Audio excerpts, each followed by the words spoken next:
Niesamowite widoki Tatr i wyciszające wnętrza. Poznajcie nowoczesny dom w górach i jego odważnych mieszkańców. Opowiedzą o wyzwaniach związanych z budową domu marzeń na bardzo stromej skarpie.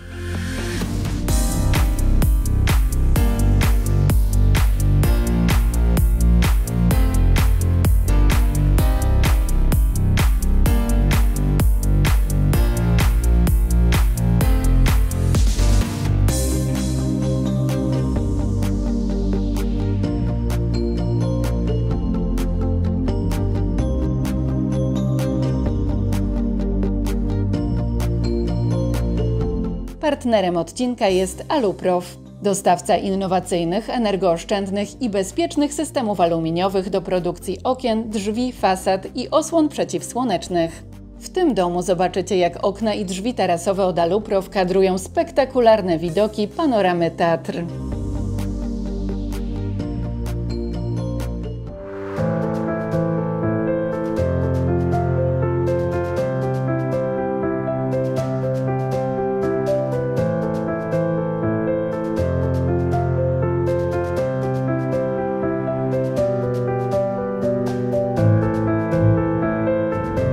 Zbudowaliście tutaj wyjątkowy dom, ale wiem, że wcześniej nikt tej działki nie chciał kupić. Co więc Was do niej przekonało? No przede wszystkim to ten widok, który tutaj mieliśmy na działce. Kupić działkę z takim widokiem to naprawdę jest nie lada wyzwanie, bo takich działek po prostu nie ma zbyt wiele. No ale sama działka nie była jakoś zbyt urokliwa. No, działka działką, widok był elegancki, nie? I cała panorama Tatry od wschodu do zachodu. No ale jednak był problem, bo 16 metrów spadku terenu na całej działce, praktycznie skocznia, krótko mówiąc. Ani metra prostej działki tutaj nie było na tym terenie. Także to był problem, no niemały problem, który trzeba było rozwiązać.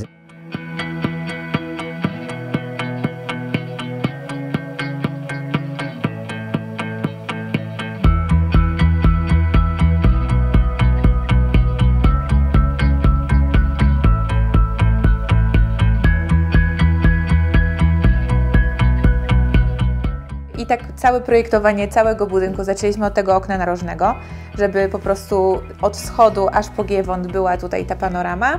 I tak samo też ten taras, który jest przedłużeniem tego niewielkiego salonu, który tutaj mamy, przeszklony również z widokiem. To był taki jakby punkt wyjściowy, od którego zaczęliśmy całe projektowanie. Rozumiem, że ta spektakularna panorama Tatr Was przekonała, natomiast sam proces budowy, no to było wyzwanie. Z czym się ono wiązało? No, na dzień dobry to musieliśmy usunąć 1400 metrów ziemi, mniej więcej gdzieś 200 aut ziemi, także żeby w ogóle zacząć fundamenty w naszym budynku, no to zajęło nam miesiąc, półtora czasu. Warte jest przypomnieć, że ogólnie stan zero, czyli zero budynku osiągnęliśmy w pół roku. Zajęło czyli tu, gdzie jesteśmy, 6 miesięcy, żeby dotrzeć. Grzebania i trochę cierpliwości musieliśmy swojej włożyć. Ale w ogóle byliście bardzo odważni, ponieważ nawet kupując działkę w ekspresowym zresztą tempie, nie wiedzieliście, czy tego typu prace będą możliwe. Nie robiliśmy jakichś badań, tylko bardziej na zasadzie wywiadu. Ja tutaj przyjechałem z głównym wykonawcą, z geodetą, no i ja tutaj kluczowe pytania zadaję, czy to tutaj jest taka możliwość. No oni zdjęcia cykają. Kierownik budowy, ale tu wyślę zaraz chłopakom ze studiów, żeby się dziwili, w jakim terenie będę budował, nie? No ale o co chodzi, No, czy będziesz budował, czy nie będziesz, czy się uda? No pewnie, że no, damy radę, nie? No i oni mnie zapewnili, że damy radę. Ale tak naprawdę największym problemem był nasz szalony pomysł połączenia garażu podziemnego z resztą budynku, przez co powstały nam dwie piwnice. To wszystko wiązało się z tym, że musieliśmy zrobić bardzo duży wykop pod fundamenty, a na tak niewielkiej działce to było bardzo duże przedsięwzięcie logistyczne. Bardzo dobrze nam się sprawdza to przejście przez garaż, ponieważ mamy tyle tutaj schodów, że one przez większość zimy były całkowicie niezdatne do korzystania, bo co chwilę trzeba było je odśnieżać. To był nasz najlepszy chyba wybór, że możemy wyjść z garażu do domu, nie marnować tego czasu na łopatowanie.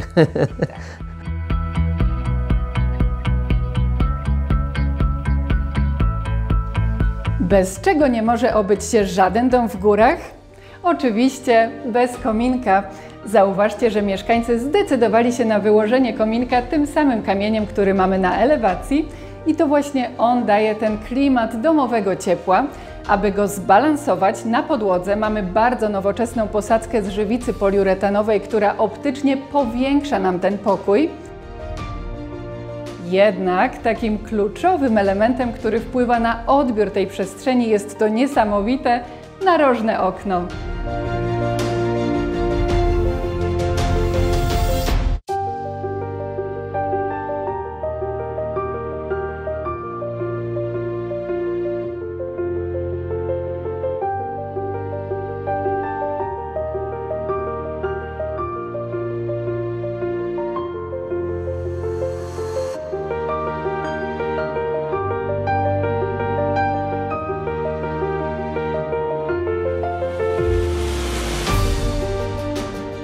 Decyzja padła, żeby zrobić okna aluminiowe. Ze względu na gabaryty tych okien inne tak naprawdę nie wchodziły w grę i jeszcze bardzo mi zależało, żeby te okna były czarne, więc wybraliśmy tutaj okna w strukturze, w kolorze czarnym.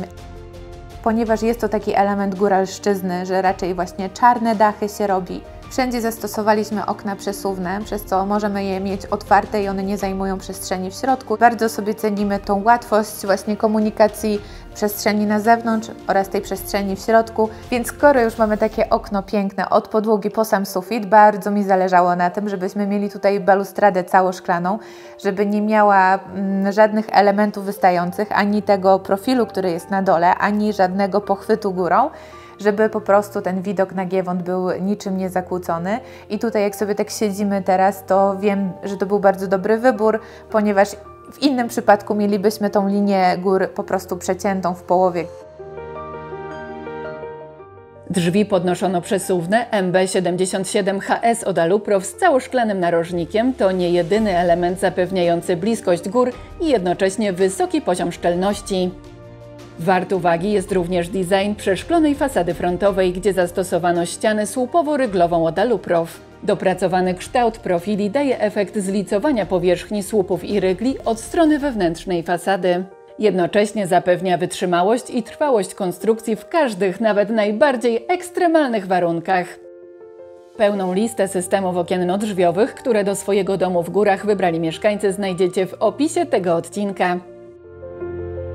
Przy salonie ten taras, który mamy tutaj widoczny, to on ma 28 m². Ten salon budynku nie jest jakiś wielki, więc latem zwłaszcza, a w sumie zimą również, jest to przedłużenie po prostu tej przestrzeni dziennej, którą mamy do dyspozycji. Zarówno z salonu, jak i z tarasu jest przepiękny widok, więc się bardzo tutaj przyjemnie z tego korzysta. Udało się nam tak naprawdę z każdego pomieszczenia mieć możliwość wyjścia na zewnątrz, na ten taras ziemny również. Ogólnie rzecz biorąc, dużo tych tarasów mamy i balkonów, no i to tak nam gwarantuje taką bliskość tych gór.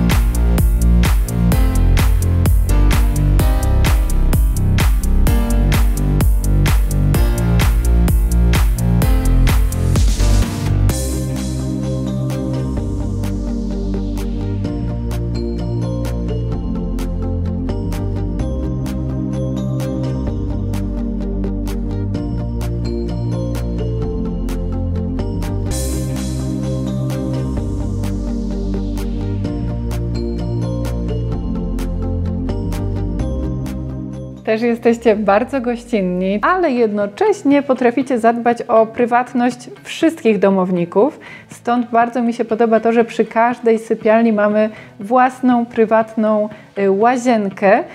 Powiedzcie proszę, które rozwiązania Wam się sprawdzają właśnie pod kątem wspólnego, rodzinnego spędzania czasu?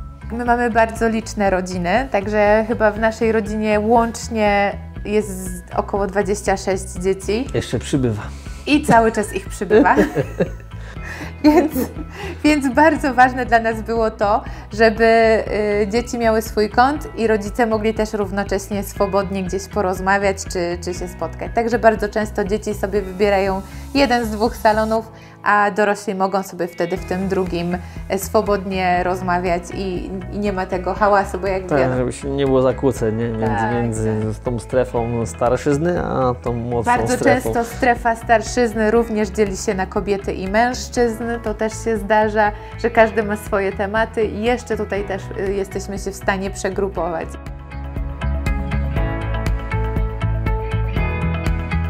Jest balia, są 2 salony, jest miejsce na tarasie, także nawet bardzo dużą liczbę osób tutaj można ugościć i każdy się czuje swobodnie. No właśnie, to muszę zapytać w takim razie dla Was personalnie, które miejsce w domu jest tym ulubionym? To zależy dla kogo, bo to jest różnica, różna ma swoje, ja ma swoje. To może najpierw Justyna. Ja bardzo lubię to pomieszczenie z sauną. Bardzo nam się tam dobrze odpoczywa. Wieczorem jest to takie bardzo klimatyczne, dzięki tężni słyszymy sobie spływającą wodę. Lubimy taki właśnie relaks przez saunowanie, morsowanie w zimnej wodzie, to jest dla nas bardzo przyjemne. Ja sobie najbardziej cenię strefę, gdzie mamy balię i ten cały rytuał z nią związany.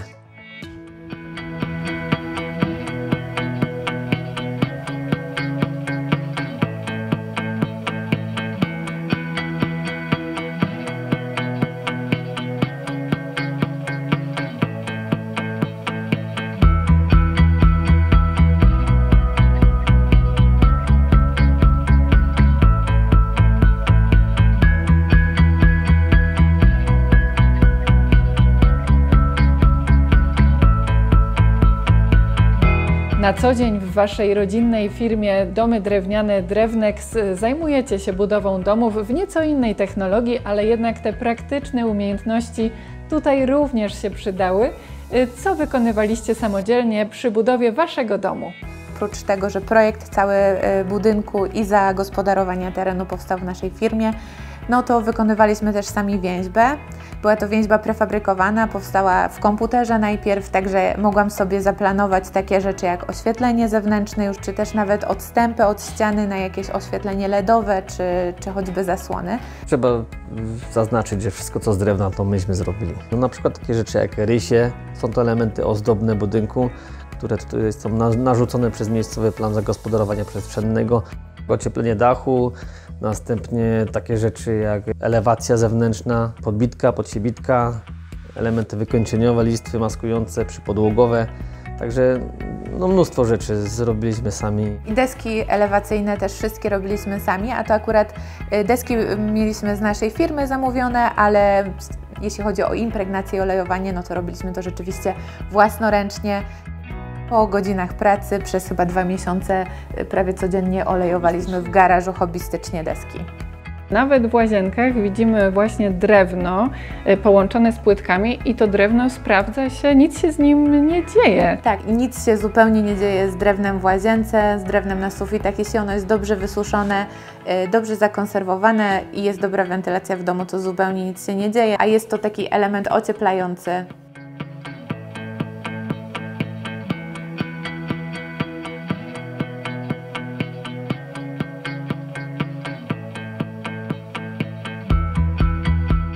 Na pewno zdążyliście już zauważyć, że w sypialniach na poddaszu wszystkie zabudowy meblowe są wykonane na wymiar. Dzięki temu idealnie pasują do skosów.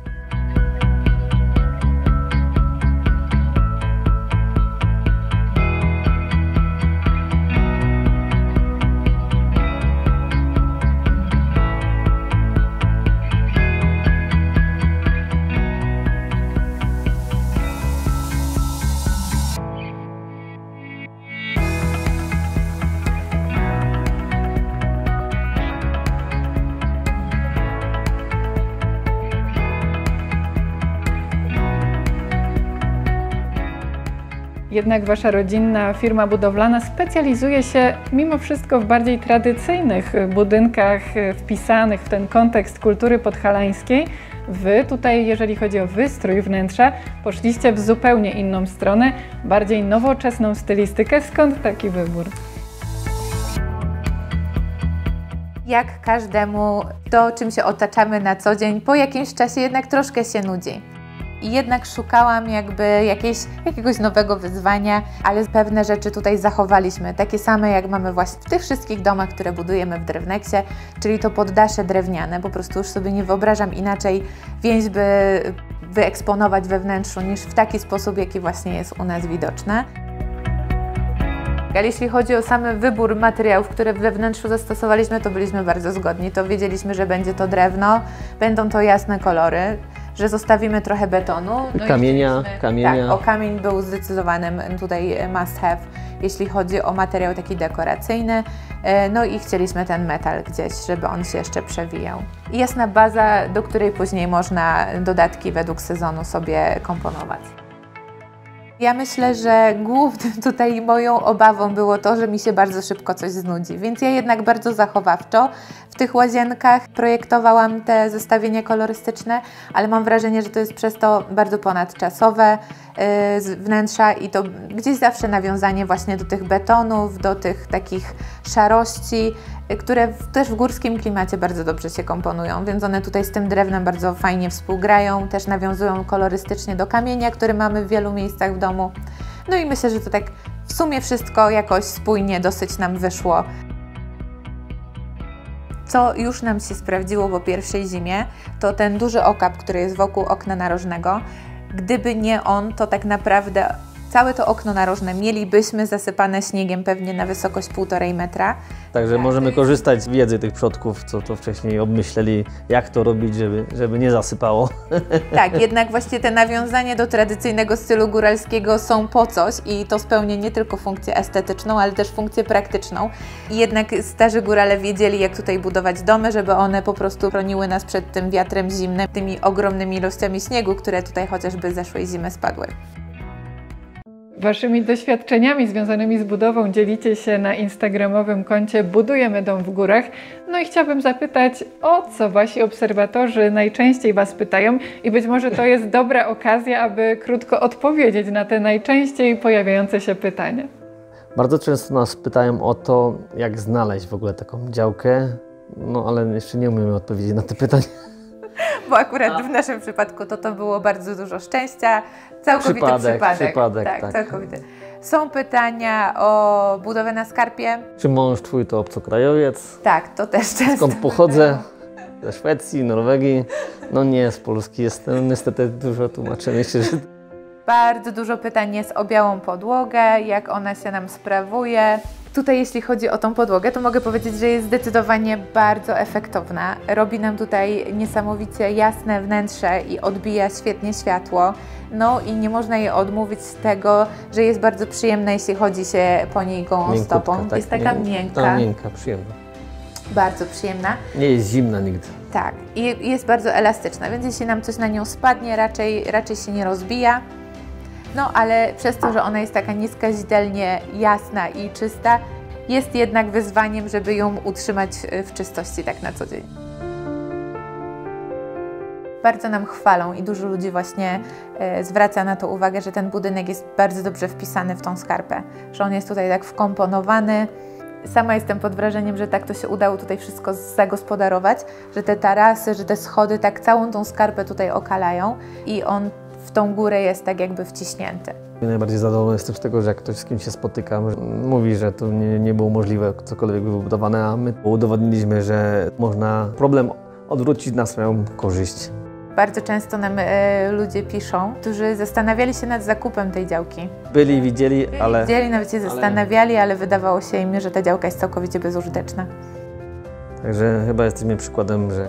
Negatywne aspekty tej działki można było przekuć w jej jakieś pozytywne cechy. Tak, po prostu dużo pracy serca użyliśmy. Jak na razie jesteśmy bardzo zadowoleni